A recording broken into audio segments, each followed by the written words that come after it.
భారత సంగ్రామం పూర్తి అయిన తరువాత భీష్మ పితామహుడు అంపశయ్యపైనే ఉండిపోయాడు.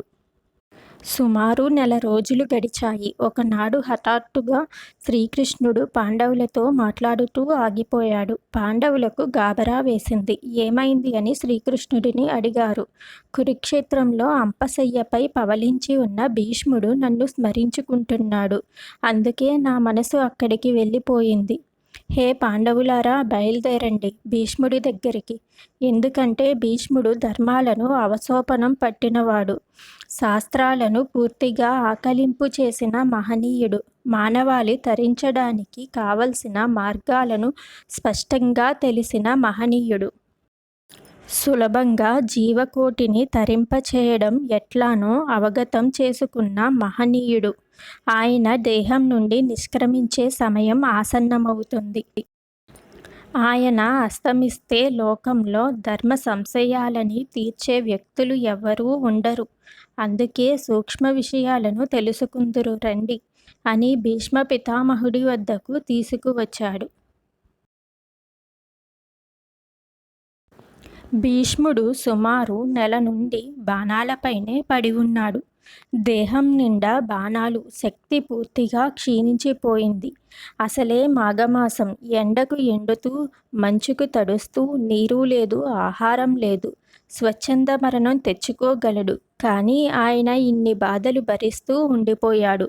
ఉత్తరాయణం వరకు ఉండాలి అని అనుకున్నాడు. ఒక ఏకాదశి నాడు దేహం నుండి నిష్క్రమించాలని భగవంతుడిని తలుచుకుంటున్నాడు. మనస్సులో శ్రీకృష్ణుడిని సాక్షాత్కరించుకోగలిగేవాడు ఆయన. తన హృదయ మందిరంలోనే శ్రీకృష్ణుడితో మాట్లాడగలిగేవాడు ఆయన. అంత జ్ఞానులైన మహనీయులకు ఈరోజు ఆ రోజు అనే నియమం ఉండదు అని ఉపనిషత్తు చెబుతుంది. మరి అట్లాంటి వారు ఏ రోజు నిష్క్రమించినా పరమపదం లభిస్తుంది. ఎవరు కర్మ చేస్తారు అనే నియమం కూడా లేదు. ఆయనకు సర్వం శ్రీకృష్ణుడే అని విశ్వసించేవాడు. అందుకు ఆయన ఏనాడు మరణించినా భగవంతుడి సాయుధ్యం కలుగక మానదు. మరి అన్ని రోజులు అంపశయ్యపై ఎందుకు ఉండిపోయాడు?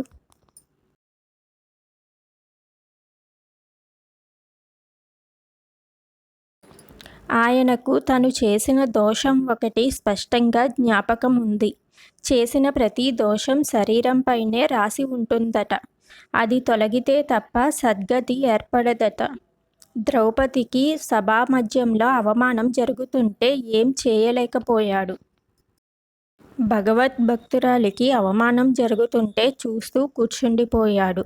భీష్ముడు ఆనాడు ధర్మరాజుకు తలెత్తిన సందేహాలను తీరుస్తుంటే ప్రక్కనే ఉన్న ద్రౌపది నవ్వుతూ, తాతా, ఆనాడు నాకు అవమానం జరుగుతుంటే ఏమయ్యాయి ధర్మాలు అని అడిగిందట. అందుకు భీష్ముడు, అవును ద్రౌపది, నా దేహం దుర్యోధనుడి ఉప్పు తిన్నది. నా ఆధీనంలో లేదు. నాకు తెలుసు నీకు అవమానం జరుగుతుందని. కానీ నా దేహం నా మాట వినలేదు. అంతటి ఘోర పాపం చేశాను కనుక ఆ పాప ప్రక్షాళన కోసం ఇన్నాళ్ళు అంపశయ్యపై పడి ఉన్నాను అని చెప్పాడు. హస్తిన సింహాసనాన్ని కాపాడుతాను అని తాను తన తండ్రికి ఇచ్చిన వాగ్దానాన్ని కట్టుబడి ఉండిపోయాడు భీష్ముడు. కానీ పరిస్థితుల ప్రభావంచే విశేష ధర్మాన్ని ప్రక్కన పెట్టాడు. హే ద్రౌపది, కృష్ణ భక్తిలో ఎట్లాంటి కల్మషం లేదు. కానీ శరీరం దుష్టమైపోయింది.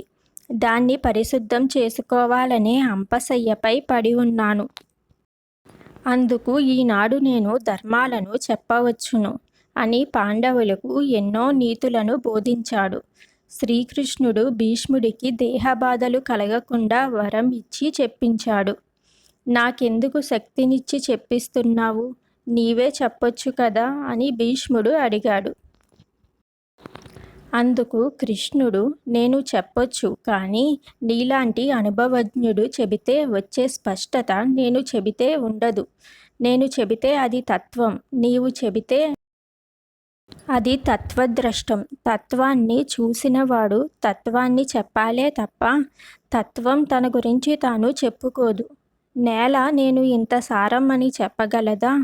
ఆ నేలలో పండిన మొక్క చెబుతుంది ఆ నేల ఎంత సారమో. అలాగే నీవు అనుభవజ్ఞుడివి. నీవు ఉపదేశం చేస్తే అది లోకానికి శ్రేయస్సు. అట్లా శ్రీకృష్ణుడు వరం ఇచ్చి భీష్ముడి ద్వారా ధర్మసారాన్ని పాండవులకు ఉపదేశం చేయించాడు. శ్రీ విష్ణు సహస్రనామాల్ని భీష్ముడి ద్వారా చెప్పించాడు. అందుకే శ్రీ విష్ణు సహస్రనామాలు సులభంగా తరించ వీలు ఉంది. వీడియో నచ్చితే ప్లీజ్ లైక్ చేయండి. భీష్ముడి గురించి కొన్ని వీడియోలు